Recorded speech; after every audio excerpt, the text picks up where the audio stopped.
Bon dia, soc la Laura Vicente, ja m'haureu conegut dels webinars anteriors i venim des de Valor Positiu a poder fer formació en com trobar, en aquest cas, el webinar d'avui, que seria el fet eh,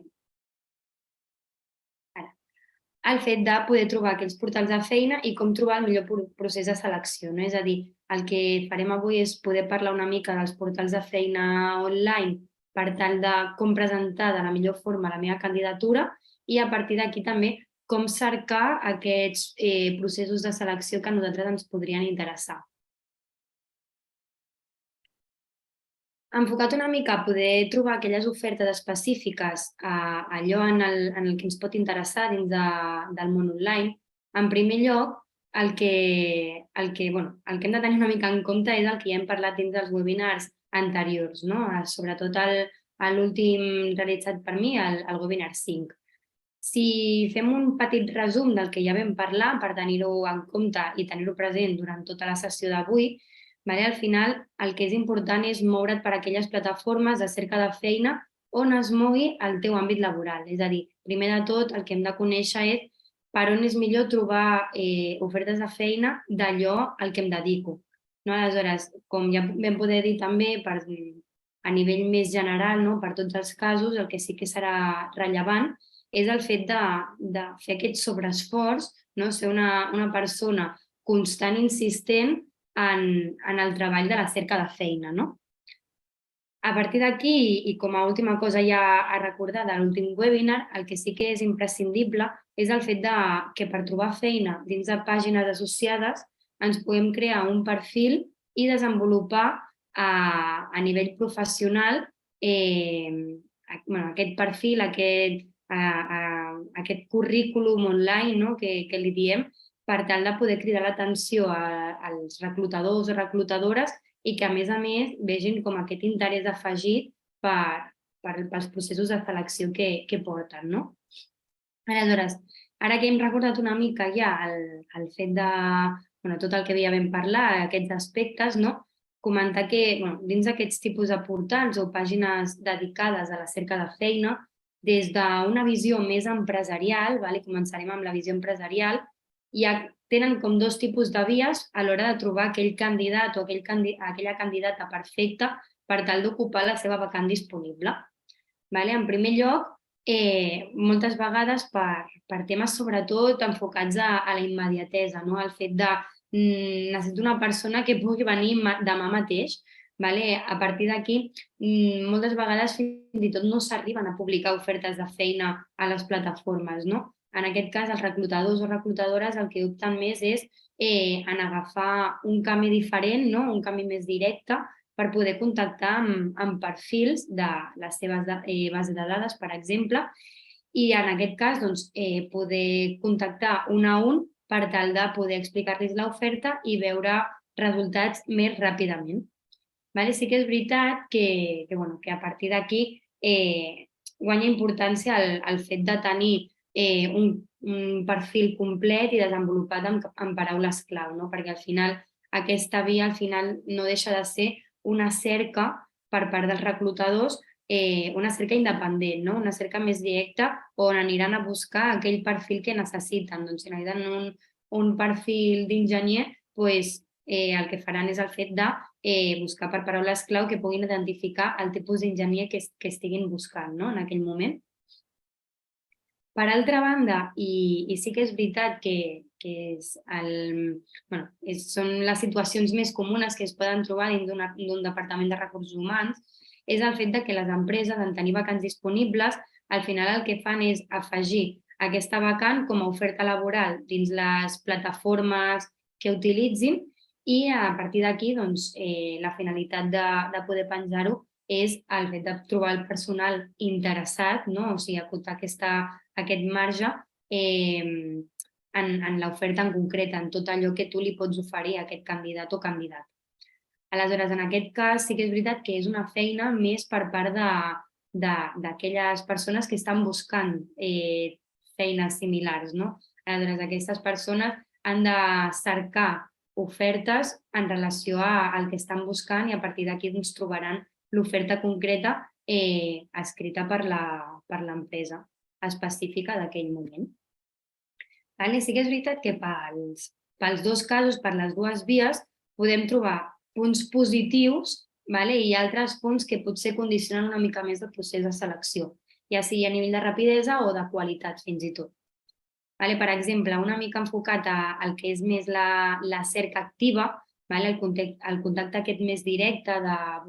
vaig a trucar un a un a candidats que em surtin dins la base de dades. O sigui, a partir d'aquí podem dir que l'avantatge que hi ha dins del contacte més directe a candidats és algo més ràpid, no? És algo de, jo busco allò que estic buscant, amb paraules clau, m'acota la base de dades a aquelles persones que segur que tenen l'experiència que jo demano, i a partir d'aquí contactar directament amb persones que a nivell qualitatiu em poden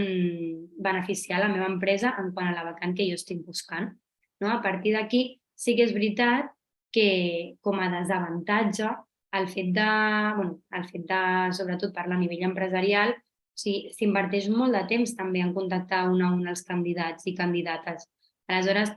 sí que és veritat que potser contactes amb perfils que en aquell moment o no estan buscant feina, per això no s'apunten a les ofertes laborals, o bé potser no els interessaria el fet de les condicions que li pots oferir.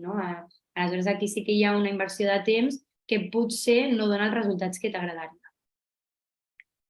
Per altra banda, i parlant una mica també de la publicació de l'oferta de feina, és a dir, per les empreses el que sí que és positiu de fer la publicació de l'oferta laboral és que d'aquesta forma s'asseguren que les persones que s'inscriuen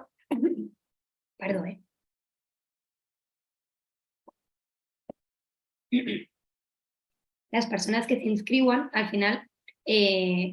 tu saps que tindran aquells requisits o busques que tinguin aquells requisits i al final els interessi l'oferta amb les condicions que tu pots oferir. Sí que és veritat que paral·lelament, com a aspectes una mica més negatius, per així dir-ho, publicar una oferta laboral, redactar aquesta oferta laboral, realment no comporta gaire temps, però sí que és veritat que és com l'inici d'aquest procés de selecció. Al final, com depèn que s'inscriguin candidats, la primera part de publicar una oferta és bastant més ràpida, però sí que és veritat que, degut a que has de donar marge a que les persones que estiguin buscant feina puguin veure l'oferta, puguin valorar si els interessa i es puguin inscriure, hi ha un marge de temps per fer com aquesta bossa de candidats que potser no és el marge de temps que tu necessites en aquell moment del procés de selecció. A partir d'aquí sí que també dic que moltes vegades com a candidats o candidates hi ha moltes persones que tot i no complir amb els requisits més imprescindibles, per així dir-ho, s'inscriuen igualment. Per tant, al final, dins del que és cada oferta laboral, des del Departament de Reclutament, del Departament de Recursos Humans, per així dir-ho, finalment sí que hauran de tornar a fer un filtre dins d'aquesta oferta, que més endavant en parlarem de veure com ho fan i com a candidats nosaltres també ho podem tenir en compte.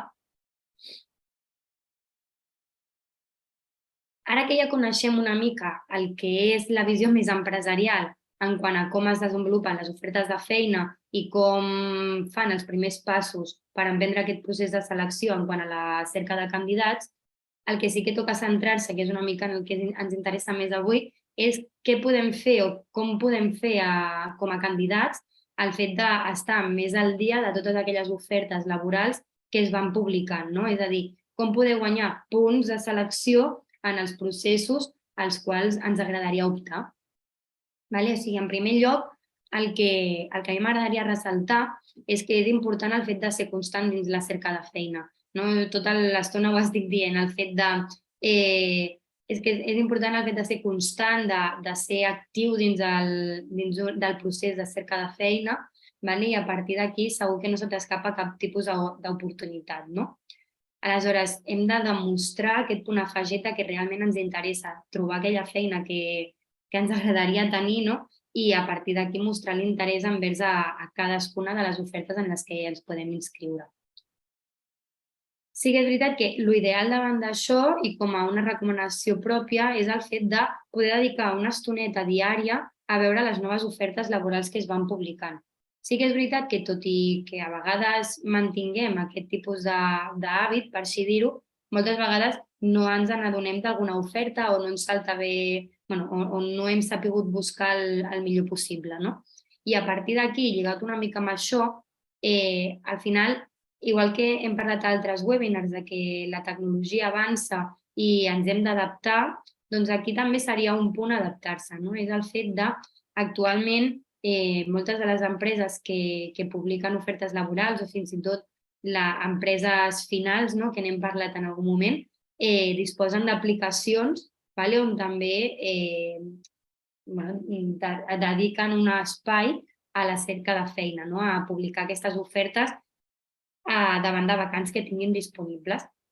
A partir d'aquí, sobretot, parlant així una mica de consultores o de portals de feina, al final es dona l'opció dins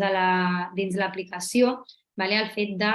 crear alertes. Al final, crear una alerta és com un icono d'una campaneta, és a dir, que sona cada vegada, t'envia una notificació cada vegada que apareix una oferta laboral amb els teus interessos perquè tu et puguis inscriure de la forma més immediata possible. Al final el que busca això és el fet de surt alguna cosa que m'agrada i de forma immediata, o sigui, de la forma més ràpida possible, jo ja estic dient que a mi allò m'interessa, no? A partir d'aquí sí que és veritat que en quant a notificacions i alertes, el que podem fer, sobretot, perquè no ens saltin cada 3 segons una oferta laboral, és el fet de poder aplicar filtres. Aquests filtres van des d'afegir la posició en concret que t'està interessant, que estàs buscant, fins a tema horaris, per exemple, tipus de jornada, fins i tot podries aplicar sou o distància de l'empresa. A partir d'aquí, sí que el que hem de tenir en compte és que contra més filtres, al final el forat es fa més petit. I si el forat es fa més petit vol dir que tindrem l'opció d'inscriure'ns a una petita part de les ofertes laborals que hi hagin, que moltes vegades sí que jo el que recomano és, tot i que no compleixi totes les condicions que a tu t'agradaria, trobar la feina perfecta en un primer moment a vegades és complicat. A vegades i sempre és complicat, no? Però hem de trobar com la forma de poder ser flexibles en algun dels nostres filtres per tal de poder arribar a més empreses, a més ofertes de feina i a més processos de selecció que ens puguin tenir en compte. Una mica lligat amb el que acabem de parlar, al final tot això també és una de les raons per les quals el fet de poder disposar d'una aplicació per al telèfon mòbil, en concret a cadascun dels portals o cadascuna de les consultores en les que ens estem movent, també fa tenir més alertes, tenir la possibilitat d'arribar més a ofertes laborals i al final també una mica per tenir en compte de les funcionalitats que poden tenir aquest tipus d'oferta, a part de veure més processos de selecció, també un cop com a treballador, moltes vegades aquestes aplicacions també et donen funcionalitats pròpies del contracte laboral,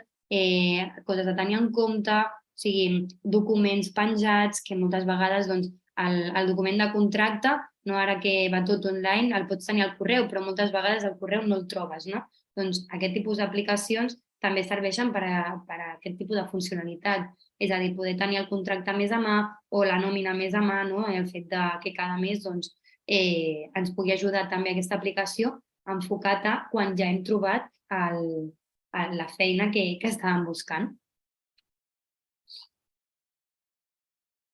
I ara la pregunta més associada al que és el títol del webinar d'avui, és a dir, com puc buscar feina a partir d'ofertes laborals dins les diferents plataformes.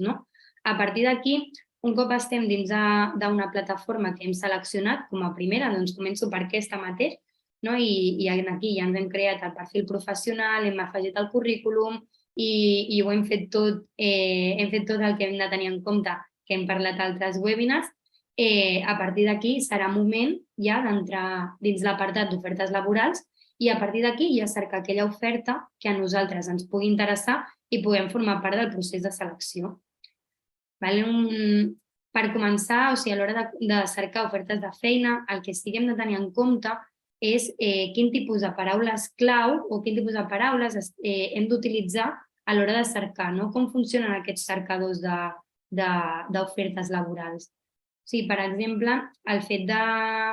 Si poso un exemple que podria ser real, no? Si sóc un perfil amb poca experiència i estic oberta a feines o més aviat dir a pràctiques laborals, no? Al final aquí com puc buscar aquestes pràctiques laborals que també em surten a dins de portals de feina o consultores o empreses fins i tot. O sigui, al final he de buscar quines paraules es poden identificar amb pràctiques laborals, no? Que podria ser aquestes pràctiques com a tal,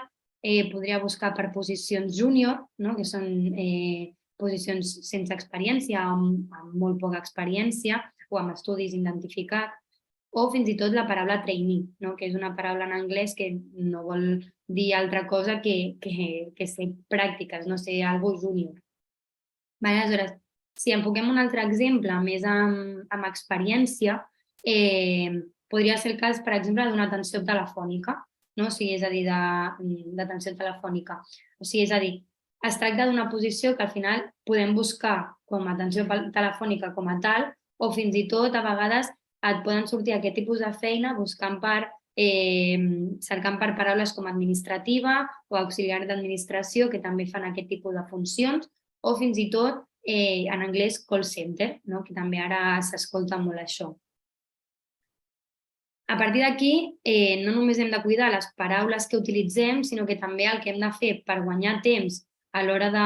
de trobar aquella oferta laboral, i una mica vinculat amb el que hem començat a introduir a la diapositiva anterior, és el fet d'afegir filtres. O sigui, al final, el fet d'afegir filtres dins la cerca de les ofertes laborals que estem fent en aquell moment, el que faran és que s'acotin totes aquelles ofertes que seran del nostre interès, no? Rebutjant totes aquelles que potser, doncs, si jo estic buscant una jornada laboral, una mitja jornada laboral, doncs que totes les jornades completes se'ns puguin treure de la vista, no? I tampoc ens estressem així, no? Alguns dels exemples serien aquest de la jornada laboral, un altre filtre podria ser la localitat o la distància, és a dir, moltes vegades el que et permeten fer és afegir un rang de quilòmetres que estem disposats a desplaçar-nos, no? Doncs estic disposada a desplaçar-me 30 quilòmetres. Jo que estic al Vallès Occidental, que estic una mica lluny de Girona, doncs potser amb aquests 30 quilòmetres puc anar fins a Barcelona, o sigui, no tinc cap tipus de problema d'anar fins a Barcelona, però potser a Girona ja no estic disposada a anar. I aleshores totes les ofertes de Girona se'm traurien. Fins i tot, això de la jornada laboral o fins i tot una mica el sou. Si jo estic disposada a tenir una expectativa salarial de 1.000 a 1.500 euros, tot el que sigui inferior a 1.000 no em sortirà. Puc posar que tot el que sigui inferior a 1.500, que ja ens interessaria a tots, també ens surti, no? Aleshores, una mica amb tot això, un cop trobem aquella oferta laboral que ens ha interessat, no? És a dir, ja hem cercat correctament, he vist una oferta que m'interessa,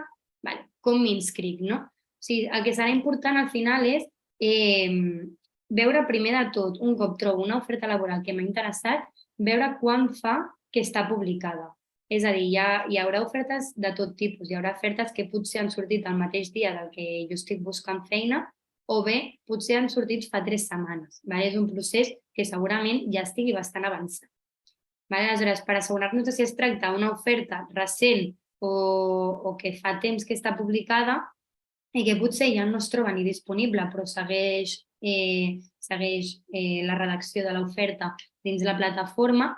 enfocat a tot això, al final el que jo sí que sempre recomano és, jo m'inscric a una oferta, doncs truco a l'oficina que està portant aquesta oferta per tal de conèixer si està encara disponible, com va el procés de selecció, si encara em poden tenir en compte la meva candidatura, una mica afegir aquest interès afegit i paral·lelament també no perdre el temps, el fet que jo estigui buscant feina. Si jo em centro només en una oferta laboral, doncs que almenys aquesta oferta laboral sàpiga que tinc probabilitats de que em tinguin en compte i no que potser ja està molt avançada i ja no em poden tenir en compte i la meva expectativa és que sí. Si no pregunto, potser dedico massa temps a alguna que podria saber que no sortirà. A partir d'aquí, i una mica per última aquesta diapositiva, així com a una curiositat, sobretot, no? O sigui, s'han fet observacions dins d'aquest món de cerca de feina online, o sigui, no podem dir que sigui un estudi, sinó que són observacions que s'han fet, i una mica també lligat amb el que vam parlar de tema xarxes socials, a una de les formacions que vam fer. Aleshores, a partir d'aquí sí que és veritat que el que es diu és que existeix més probabilitat de passar fases del procés de selecció si ens inscrivim a les ofertes de feina entre dimarts i dijous, com a dies de la setmana, no? I a nivell d'horaris el que sí que diuen és que entra més el teu perfil a la base de dades de les persones reclutadores si t'inscrius a aquestes ofertes al matí, per exemple, o al migdia, no? A primera hora del matí o més aviat al migdia.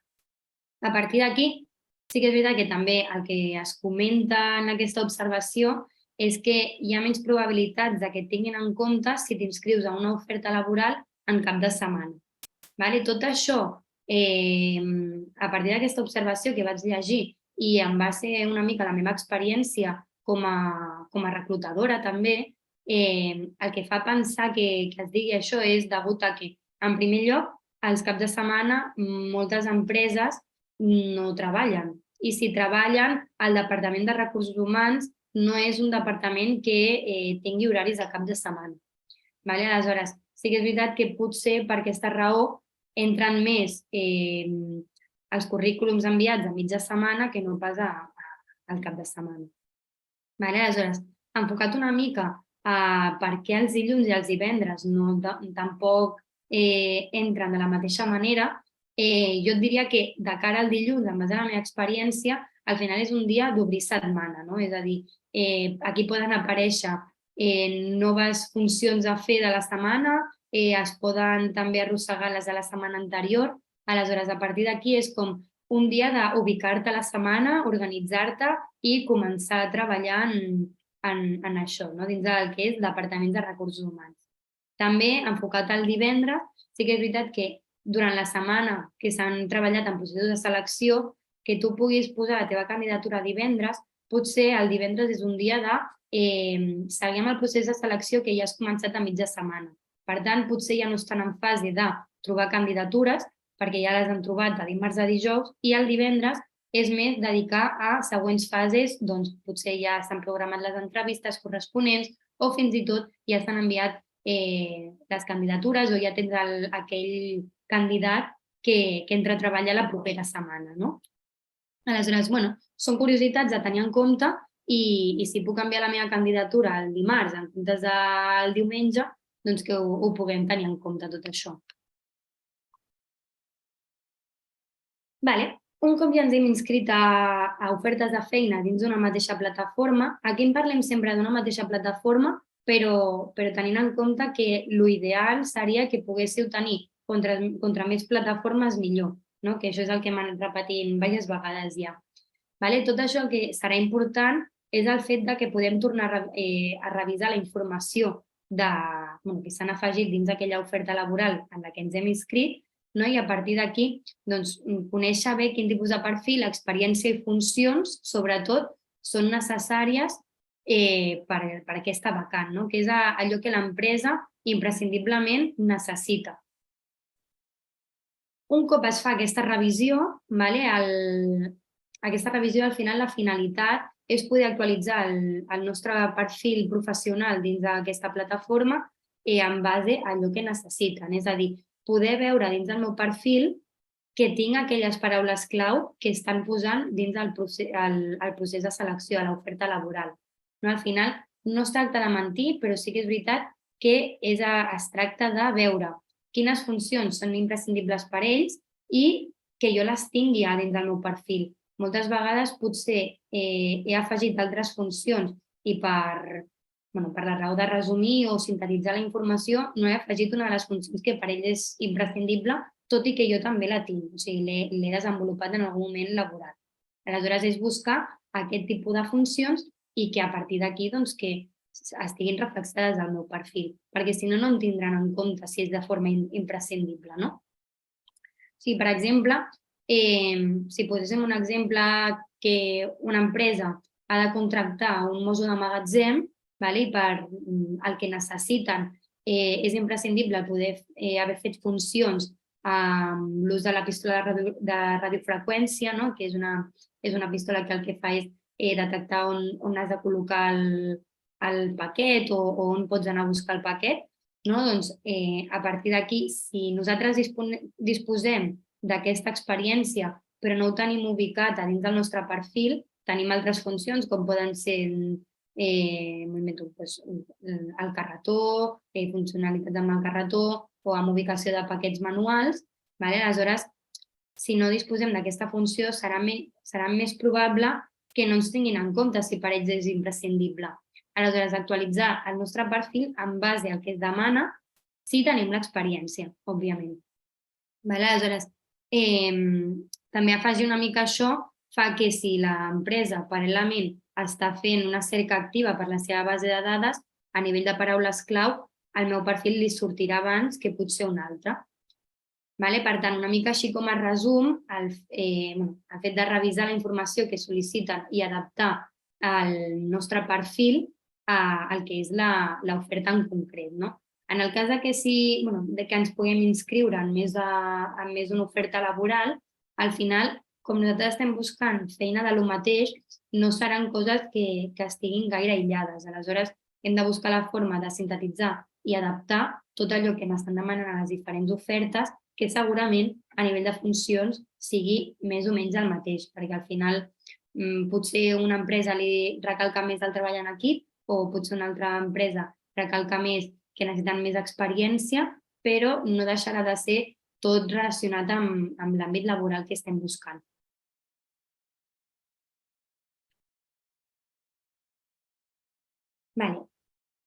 Seguint amb una de les coses a tenir en compte un cop ens hem inscrit a una oferta laboral, ara parlarem una mica de les killer questions. Les killer questions al final no deixen de ser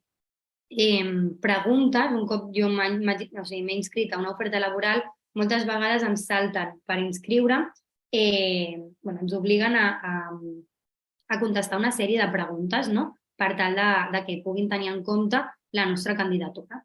Al final, no deixen de ser preguntes que ajuden al Departament de Recursos Humans a poder fer un primer filtre que pugui descartar el màxim de candidatures possible de cara a poder tenir un procés de selecció amb qualitat i paral·lelament més ràpid. Aleshores, són preguntes de diferents tipus que ara anirem parlant, però normalment són preguntes que es poden contestar ràpidament i que ajudaran també a saber si realment disposem de l'experiència, de les funcions que necessiten o altres aspectes que ara incidirem. A nivell temàtic, aquestes preguntes es poden definir per tal de poder conèixer o poder saber coneixements més tècnics, una mica relacionats amb el que són les hard skills, que ja n'hem parlat en algun moment, o competències dures, que li diem així en català. Aleshores, si aquesta empresa disposa d'alguna competència necessària a l'hora de desenvolupar aquesta vacant disponible que tenen, poden afegir aquest tipus de qüestions per tal de veure si realment tens el nivell o no, i d'aquesta forma veure si pots passar a la següent fase del procés de selecció o bé han de descartar la teva candidatura perquè per ells o per elles és imprescindible aquest fet. Això es veu molt, per exemple, en programes informàtics, amb idiomes. Normalment el format de resposta és si tens un nivell baix, un nivell bàsic, un nivell alt. Per exemple, si busquen anglès, els serveix un nivell bàsic, tot el que sigui que puguis afegir que tens un nivell bàsic o alt els servirà, però a nivell baix farà el descarte. A partir d'aquí, la segona forma de fer killer questions són preguntes tancades. Aquestes preguntes es basen en un format de resposta de sí o no. el tipus de preguntes més ràpides de contestar possibles. Aleshores, aquest tipus de qüestions al final van més enfocades, per exemple, a saber si disposes de vehicle propi, és a dir, doncs, hi ha empreses que el transport públic no arriba a poder deixar-te allà. Aleshores, sense vehicle propi, sense carnet de conduir, és inviable el fet que tinguis la capacitat d'anar a treballar. També és veritat que aquí es posen molt si disposes d'alguna acreditació necessària, doncs en el cas del museu de magatzem que hem posat abans, el fet de si disposes del carnet de carretó en vigor podria ser una pregunta tancada de sí o no. I fins i tot si tens disponibilitat de viatjar o si tens disponibilitat immediata per començar a treballar. Per mi és important tenir una persona demà, posaré aquesta pregunta tancada de puc començar demà? Sí, aleshores tindré en compte. No pots començar demà? Doncs potser ara en aquest moment no m'interessa. I aleshores, com a tercera part d'aquestes killer questions, es poden fer preguntes en format de conèixer la teva expectativa salarial. Al final, per les empreses és important també saber-ho perquè hi ha moltes vegades que troben el candidat perfecte o la candidata perfecta, però les seves expectatives salarials potser són molt elevades al que l'empresa pot garantitzar. Aleshores, moltes vegades amb aquest tipus de preguntes tu ja pots saber que tot i sigui un candidat de qualitat no podràs arribar a oferir allò que vol a nivell salarial. Aleshores, ja no fa falta que segueixi el procés de selecció i que ningú perdi el temps perquè no arribaran a un acord a nivell negociar el salari. I així, per últim, també una mica enfocat a preguntes de personalitat. Moltes vegades, i sobretot el que es fa cada cop més dins de processos de selecció, tant vies online com vies presencials dins de les fases, són preguntes enfocades a descriure la teva personalitat. Moltes vegades les killer questions enfocades a aquest aspecte són, per exemple, posar una situació fictícia que podria passar tranquil·lament dins l'empresa o dins de la posició concreta on t'estàs inscrivint, i a partir d'aquí el que es busca és preguntar com actuaria aquest candidat o candidata si ja estigués treballant per la seva empresa. Per exemple, en moments de molta pressió o que alguna cosa ha sortit malament, com actuaria davant d'això. Aleshores, això el que dona molta informació és a l'empresa en quant a les soft skills, és a dir, quines habilitats i competències més personals, més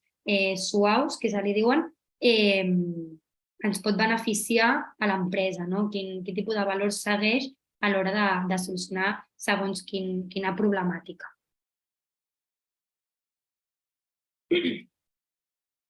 Una altra cosa a tenir en compte que ens poden demanar o no, però és una bona opció de poder marcar aquest interès. Al final és l'opció de poder penjar dins l'oferta de feina una carta de presentació. En primer lloc, remarcar que al final el fet de la carta de presentació és important no disposar d'una única carta, sinó que al final el que ens ajudarà a redactar aquest tipus de document és poder personalitzar en base a cada oferta laboral una carta que ens pugui presentar i pugui mostrar l'interès per aquella oferta en concret. Aleshores, sí que és veritat que podem tenir un esborrany, per exemple, que ens pugui ajudar a utilitzar un mateix format i guanyar una mica de temps, però sempre hi haurà una part que haurem d'adaptar a aquella oferta laboral o a aquella empresa en concret, especificant més els interessos, que és com donar-li aquest valor afegit de m'està interessant molt treballar a la teva empresa, m'està interessant molt treballar dins la vacant que m'ofereixes i, a part de tot això, també poder publicar una mica la nostra experiència, les nostres funcions, una mica com són les nostres competències a nivell redactat. Sí que és veritat també que aquí podem fer servir el tema de les paraules clau també, és a dir, si jo he vist a l'oferta laboral que està necessitant X funció o X competència, si jo la disposo, remarcar-la també dins la carta de presentació és una opció perquè ens puguin tenir encara més en compte. de cara a poder tenir en compte alguns aspectes en concret a l'hora de fer una carta de presentació, l'esquema que hauria de tenir aquesta carta seria doncs, la informació. Aquí a nivell informatiu podríem posar dades personals i informació més de contacte. Això no hauria d'estar dins la redacció, sinó que seria més enfocat a poder-ho tenir més a la part superior dreta, doncs el nostre nom complet, el nostre número de telèfon, el nostre correu electrònic i fins i tot també per poder posar en quin moment hem enviat aquesta carta, doncs la data d'aquell dia mateix. En segona part seria la presentació. Al final hem de començar una carta presentant, una mica també personificant aquesta carta en base a qui ens estem dirigint. Moltes vegades la persona que porta el procés ja afegeix el seu nom a dins l'oferta laboral. Aleshores ens podem dirigir directament a aquesta persona o bé, si no hem trobat el nom, poder dirigir-nos o referir-nos al Departament de Recursos Humans de l'empresa en concret. A partir d'aquí, en la part d'introducció, aquí és ja més on parlarem més del lloc de feina concret que ens estan oferint i a partir d'aquí mostrar per què m'està interessant això que m'esteu oferint i quines capacitats tinc jo com a candidat per ocupar la vostra vacant, perquè jo seria un candidat o candidata que us vagi bé tenir a l'empresa. Dins del nus és una part de la carta on podem mostrar aquest punt afegit, el fet de buscar aquelles coses que puguin marcar la diferència envers els altres candidats i dins d'acabar aquesta part de nus, de redacció, el que es podria afegir també és el fet de l'objectiu laboral que tenim. Una mica també veient com vam parlar als webinars on fèiem el treball més de currículum, al final l'objectiu més proper que tenim un cop entrem a una oferta laboral és poder passar de fase al procés de selecció i a partir d'aquí poder aconseguir aquesta entrevista de selecció. I ja per acabar una mica amb el que és la carta de presentació, el que es pot posar és un petit paràgraf de conclusió on podem especificar també el tema d'agraïments per la lectura de la nostra carta, per exemple, o per la visualització del nostre perfil inclús. També és un moment per recalcar que dins l'oferta laboral hem penjat el nostre currículum, poden visualitzar el nostre perfil de la manera que vulguin, si tenen més dubtes que poden contactar per telèfon, una mica a nivell de cluenda. I per últim, i ara sí, al final hem de tancar la carta, és a dir, com qualsevol carta normal i corrent, com la podem tancar? Un atentament, salutacions cordials, no dubteu en contactar-me i amb el nom complet al final. Un dels altres aspectes per seguir marcant la diferència envers els processos de selecció dins de la fase d'inscriure en ofertes laborals, un cop ja ens hem pogut inscriure en alguna de les ofertes, al final el que sí que és rellevant és mantenir el contacte amb el personal de reclutament de les ofertes en les que ens hem inscrit. És a dir, trobar aquelles persones que siguin responsables de les ofertes de treball que ens hem inscrit per tal de poder tenir més informació sobre això. El que sí que és important és treballar una mica en base a investigar, agafar la lupa i veure qui és la persona que porta el procés. Moltes vegades no surt a simple vista, però si ens fixem, per exemple, a la redacció de l'oferta o fins i tot hi ha pàgines web que ja et surt qui porta el procés de selecció, doncs és important que la carta, si tenim un correu, poder afegir el correu electrònic i tot, poder personificar, és a dir, la importància de dirigir-te a algú que no sigui una pantalla, ara que tot està online. Aleshores, el que sí que s'ha de dir és que s'ha de treballar en base a buscar aquesta persona. Aleshores, un cop disposem d'aquesta persona, normalment el que ens sortirà és o el telèfon de l'oficina que porta l'oferta en concret o el correu electrònic de la persona encarregada, també. A nivell telèfon, una mica el que ja hem parlat, poder trucar a l'oficina corresponent, preguntar per la persona que porta el procés de reclutament i a partir d'aquí veure una mica si si és una oferta de feina que estigui molt avançada, si encara tens opcions a optar a aquesta oferta de feina, una mica conèixer això i paral·lelament doncs, també aprofitar per posar aquest punt afegit i tornar a recalcar les qualitats que tu tens com a candidat o candidata per tal de poder ocupar aquesta vacant. Vale? Després, dins del correu electrònic, jo dins la meva experiència m'he trobat que m'han enviat molts correus electrònics i la veritat és que és una bona forma de poder seguir marcant la diferència. Que a més d'inscriure's a una oferta et pot enviar un correu electrònic tornant a enviar-te la teva candidatura, al final és un punt afegit que mostra aquest interès que va per sobre de la resta de candidats i candidates. No? És a dir, t'has molestat en buscar una altra via de comunicació per tal que jo pugui veure amb més probabilitats el teu currículum. Aleshores, sí que és veritat que dins d'aquí hi ha molts tipus de correus electrònics que m'han enviat. No? El fet de tenir en compte que no posar un assumpte amb el teu nom o amb currículum i ja està, no? Sinó doncs, assumpte com a temàtica principal d'aquest correu electrònic, doncs, la posició en concret amb el teu nom complet. No? I aquí, a partir d'aquí, dins de redactar el missatge, que no sigui t'envio el meu currículum perquè em tinguis en compte,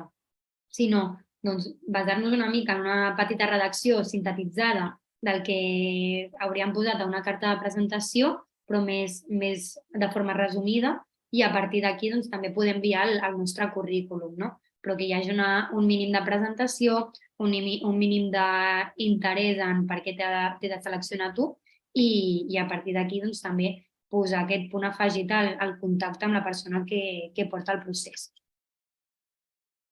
També és veritat, i ara com a última part del tema del contacte, en molts àmbits que ja hem comentat és important el fet de la comunicació a través de xarxes socials, com pot ser el LinkedIn. Doncs,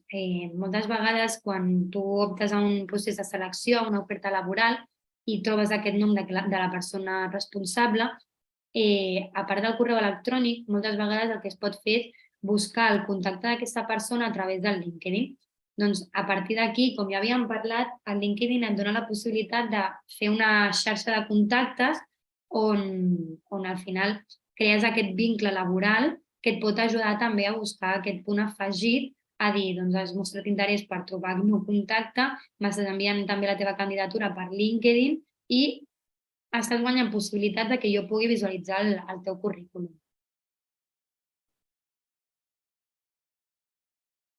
Ja per acabar, que ja ho hem explicat una mica tot, sí que el que m'agradaria comentar i una mica en format de tots els webinars que hem anat fent, m'agradaria que tinguéssiu en compte un dels errors que es veuen diàriament, per així dir-ho, a l'hora que us pugueu inscriure a les ofertes laborals a través d'internet, sobretot. Al final, dins d'un procés de selecció, la primera part de totes és aquesta part d'inscriure's a ofertes, conèixer candidats, no? I a partir d'aquí l'objectiu de passar a una segona fase d'entrevista de selecció. Ens trobem sovint en el fet que hi ha molts candidats i candidates que per no tancar-se la porta sí que és veritat que exageren una mica el perfil a nivell d'experiència o bé fins i tot afegeixen qualitats o funcions o experiència fins i tot que no han disposat mai. No? Aquesta part encara que siguin mentires piadoses, però al final no deixen de ser mentida. No? I moltes vegades no pensem en que realment la feina que farem potser està qualificada per altre tipus de personal i si demanen experiència potser és perquè no poden dedicar el temps necessari a poder ajudar-te, a poder ensenyar-te i pel moment de l'empresa que es troba necessiten algú amb l'experiència. Aleshores, ja no és el fet de que posant allò que no tenim experiència, és a dir, afegint realment la nostra experiència ens estiguem tancant portes, sinó que és el fet de dir quines funcions, quina experiència tenim i afegir-nos a inscriure a ofertes laborals on ens puguin tenir en compte i on realment hi puguem encaixar. Aleshores, afegim l'experiència que tenim, les funcions que hem realitzat i aquelles competències i habilitats que realment ens defineixen perquè acabarem trobant un lloc de feina que ens identifiqui. Aleshores, estem en un moment on els processos de selecció també disposen de molts recursos i eines per saber realment si les competències, l'experiència o les funcions que heu posat són reals o no. Aleshores, en algun dels casos, doncs, moltes empreses, sobretot les que disposen de departaments més desenvolupats de recursos humans, hi poden dedicar molt de temps a buscar referències de feines anteriors. Al final, dins del currículum, sempre es posen les empreses on s'han treballat i tal, i poden enviar correus o poden contactar directament amb aquestes empreses per saber una mica si és real l'experiència dins d'aquella empresa, quines funcions havíeu desenvolupat en aquella empresa o fins i tot el per què ja no estan treballant en aquella empresa. O sigui que ara mateix la xarxa de contactes és molt estreta a través de l'internet i a través de la comunicació per telèfon i tot això es pot acabar sabent fàcilment. També molt lligat amb les hard skills, actualment la majoria de plataformes per la cerca de feina disposen de tests o petits exàmens per saber si la competència que has afegit concorda amb el nivell amb el que t'has inscrit a l'oferta. Aquelles killer questions que dèiem, de si tens un nivell baix, bàsic o un nivell alt en anglès, doncs ara mateix els sistemes d'internet en base a aquestes plataformes acostumen a tenir aquests tests que realment t'identifiquen en un dels 3 nivells. Aleshores, doncs, per exemple, amb Excel hi ha tests que diuen a veure si saps totes les funcionalitats, fins i tot t'avaluen parts pràctiques. Aleshores, en base a això, sobretot, aquí és on si hem dit alguna mentida o hem posat que desenvolupem més coses a les que podem arribar, doncs aquí sí que és un moment de descarte, perquè al final és la realitat davant del nivell i davant d'un test quantitatiu. I per últim, i ja amb això ja estic acabant, enfocat també a les soft skills, les competències i habilitats més suaus, més personals, també hi ha plataformes que han desenvolupat a través de psicòlegs experts dins l'àmbit de recursos humans, sobretot, hi ha tests psicotècnics que permeten conèixer si disposes d'aquelles competències i habilitats que dius que tens. Doncs és a dir, poden valorar i poden identificar si ets una persona que sap treballar bé en equip, si tens iniciativa i proactivitat, si saps treballar sota pressió, poden saber tots aquells aspectes que per ells és important. I amb tot això sí que és veritat que ja donaria per acabada la sessió d'avui. Espero que us hagi pogut agradar i que ho hagueu trobat interessant. I res, qualsevol dubte o pregunta us estic escoltant.